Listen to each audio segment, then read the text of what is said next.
दोस्तों गेमिंग और बैटिंग ये आजकल बहुत ही नॉर्मल हो गया है। हर एज ग्रुप के लोग आजकल गेमिंग और बैटिंग के थ्रू पैसा कमाने में इंटरेस्टेड हैं। बहुत ही इजी तरीका है ये पैसा कमाने का। सोशल मीडिया, एड्स और इन्फ्लुएंसर्स के माध्यम से इस बात को लोगों के दिमाग में पूरी तरीके से बैठा दिया गया है। अब दोस्तों ऐसे में जब तक आप गेमिंग कर रहे हैं, बैटिंग कर रहे हैं और आप हारते हैं, आप पैसा लगाते हैं, तो ऐसे में कोई इशू नहीं है। साइबर सेल की तरफ से आपका बैंक अकाउंट ऐसा ही रहेगा, फ्रीज नहीं होगा, बस आपको फाइनेंशियल लॉस हो रहा है।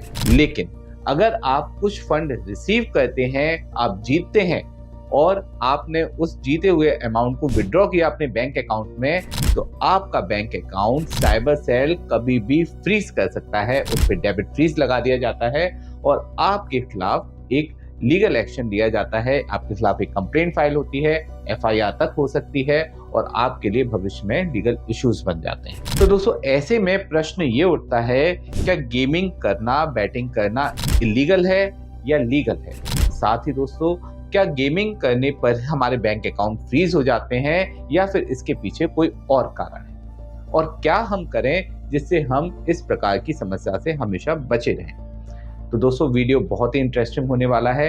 इसमें हम इन्हीं टॉपिक पर डिस्कस करेंगे। आप इसे अंत तक जरूर देखिएगा। नमस्कार दोस्तों मैं हूं एडवोकेट आयुष गर्ग और आप देख रहे हैं अपना YouTube channel online legal centre. दोस्तों आज की डेट में साइबर क्राइम बहुत ज्यादा बढ़ गए हैं। जितने साइबर क्राइम होंगे उतने ही बैंक अकाउंट फ्रीज की घटनाएं भी आपके सामने आएंगी। अब बैंक अकाउंट फ्रीज होने पर केवल आपका पैसा ही ब्लॉक नहीं होता है, बल्कि आपके सामने लीगल इश्यूज भी आ जाते हैं। तो इससे रिलेटेड वीडियोस देखने के लिए, क्योंकि इंफॉर्मेशन बहुत ज़्यादा ज़रूरी है, तो इससे रिलेटेड वीडियोस देखने के लिए आप हमारी प्लेलिस्ट पर भी विजिट कर सकते हैं। तो चलिए दोस्तों अब बिना देर करे टॉपिक को शुरू करते हैं। दोस्तों आज के दौर में सोशल मीडिया के माध्यम से हम गेमिंग या बैटिंग ऐप से बहुत ज़्यादा रूबरू होते हैं। बहुत ज़्यादा ऐड हम इस प्रकार के देखते हैं जो हमें प्रोवोक करते हैं इस प्रकार के गेमिंग ऐप में फंड लगाने के लिए। दोस्तों इनकी बातों से लगता भी ऐसा है कि ये बहुत ही आसान तरीका है पैसा कमाने का, लेकिन दोस्तों आप ध्यान रखिए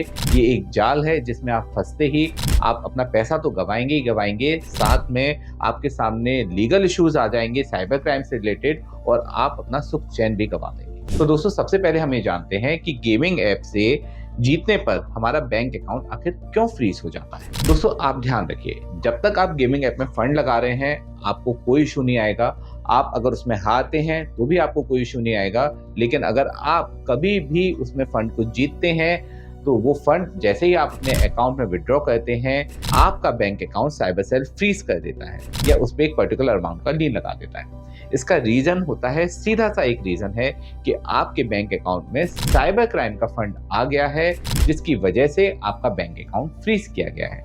यहाँ पे गेमिंग करना इलीगल नहीं है, गेमिंग करने की वजह से आपका अकाउंट फ्रीज नहीं हुआ है, बल्कि साइबर क्राइम का फंड आपके अकाउंट में आने की वजह से आपका बैंक अकाउंट फ्रीज हुआ। तो दोस्तों कैसे हमारे बैंक अकाउंट में कोई साइबर क्राइम का फंड आ गया? हमने तो एक नॉर्मल गेमिंग ऐप किया और उससे हमने फंड जीता, हमने पैसा भी लगाया और हम फंड भी जीत रहे हैं, तो हमारे अकाउंट में साइबर क्राइम का फंड कैसे आ गया? तो दोस्तों इसके दो कारण होते हैं। पहला कारण तो ये कि अगर कोई व्यक्ति साइबर कंप्लेंट फाइल कर देता है हारने पर, तो ऐसे में उसके अकाउंट से जो फंड उस गेमिंग ऐप में गया है वो एक साइबर क्राइम का फंड बन जाता है। अब वो फंड जब आप जीतते हैं तो घूम फिर के आपके अकाउंट में अगर आ जाता है तो आपके अकाउंट पे भी एक साइबर कंप्लेंट बनी रहती है और आपका अकाउंट भी फ्रीज हो जाता है। इसी प्रकार से दूसरा तरीका होता है दोस्तों, गेमिंग ऐप जो खिलाते हैं व्यक्ति, वो साइबर क्राइम का फंड जो पूरे इंडिया में साइबर क्राइम हो रहे हैं उनसे वो फंड लेते हैं और बहुत ही कम दाम पे वो फंड ले लेते हैं और जीतने पर वो फंड आपको ट्रांसफर कर दिया जाता है और वो फंड जब आपके अकाउंट में आता है तो आपका बैंक अकाउंट भी साइबर सेल फ्रीज कर देता है। तो दोस्तों ये दोनों ही तरीके हैं जिसकी वजह से आपका bank account cyber cell freeze करता है गेमिंग ऐप या बैटिंग ऐप से विड्रॉ करने। अब यहाँ पे दोस्तों एक बात आप हमेशा ध्यान रखिए, आप यहाँ पे कोई साइबर क्रिमिनल नहीं है, आपने कोई क्राइम नहीं किया है, आपके अकाउंट में बस साइबर क्राइम का फंड आया है जिस वजह से आपका बैंक अकाउंट फ्रीज हुआ है। तो ऐसे में दोस्तों आप साइबर सेल में विजिट कर सकते हैं, ऑफिसर को इसके बारे में सारी जानकारी दे सकते हैं कि आपने इस गेमिंग ऐप से विड्रॉ किया है और इस वजह से आपका बैंक अकाउंट फ्रीज हुआ है, आपने किसी किस्म कोई साइबर क्राइम नहीं किया है। और अगर ऑफिसर को सब कुछ सही लगता है, जेन्युइन लगता है, तो वो डिस्प्यूटेड अमाउंट आपका ब्लॉक कर होल्ड कर या फिर उसको पे करवा कर आपके बैंक अकाउंट को चालू करवा सकते हैं। लेकिन दोस्तों प्रैक्टिकली जब आप साइबर सेल में विजिट करते हैं तो आपके संग व्यवहार कुछ और होता है। लेकिन अगर आप किसी अच्छे साइबर एक्सपर्ट एडवोकेट की हेल्प लेते हैं तो आप अपने केस को अच्छी तरीके से रिप्रेजेंट कर पाते हैं। एडवोकेट आपके केस को रिप्रेजेंट करते हैं और आपका पक्ष रखकर आपके बैंक अकाउंट को अनफ्रीज करवाते हैं।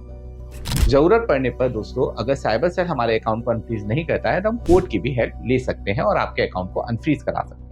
अब दोस्तों सबसे पहली बात, अगर आपका बैंक अकाउंट कभी भी फ्रीज हो जाता है या लीन लग जाता है तो आप सबसे पहले बैंक में विजिट करें और उनसे सारी डिटेल्स जरूर लें कि किस साइबर सेल ने आपके अकाउंट को फ्रीज किया है, क्या कंप्लेंट नंबर है, एक्नॉलेजमेंट नंबर क्या है और ट्रांजेक्शन डिटेल्स क्या है। आप उस गेमिंग ऐप का स्क्रीनशॉट भी जरूर लेके रखें और जो आपने विड्रॉ किया है अमाउंट उसका भी अगर कोई स्क्रीनशॉट हो आपके पास तो वो भी जरूर लेके रखें। ये आगे आपके इन्वेस्टिगेशन में काम आता है। बैंक आपको दोस्तों अगर डिटेल नहीं देता है तो आप 1930 पे कॉल करके भी डिटेल ले सकते हैं और अगर आपको कहीं से भी ये डिटेल नहीं मिले तो आप हमारी हेल्पलाइन नंबर पे कॉल करें, हम आपकी हेल्प करेंगे इस डिटेल को प्रोवाइड कराने। दोस्तों ऑनलाइन लीगल सेंटर एक लॉ फर्म है, हमारे ऑफिसेस ऑल ओवर इंडिया है। बैंक अकाउंट फ्रीज या साइबर क्राइम से रिलेटेड किसी भी हेल्प के लिए आप हमारी हेल्पलाइन नंबर पे कभी भी कॉल कर सकते हैं, हम आपकी पूरी हेल्प करेंगे। दोस्तों वीडियो अगर अच्छा लगा हो तो इसे लाइक शेयर कमेंट जरूर कीजिएगा और इसी प्रकार के और इन्फॉर्मेटिव वीडियोस देखने के लिए हमारे चैनल को सब्सक्राइब जरूर कर लीजिए। लेटेस्ट वीडियो आपको दिखेंगे इसके बारे में और इन्फॉर्मेशन भी आपको मिलती रहेगी। अंत में सतर्क रहें, अपने अधिकारों के लिए जागरूक रहें और ऑनलाइन लीगल सेंटर से जुड़े रहें। मिलते हैं अगले वीडियो में। जय हिंद।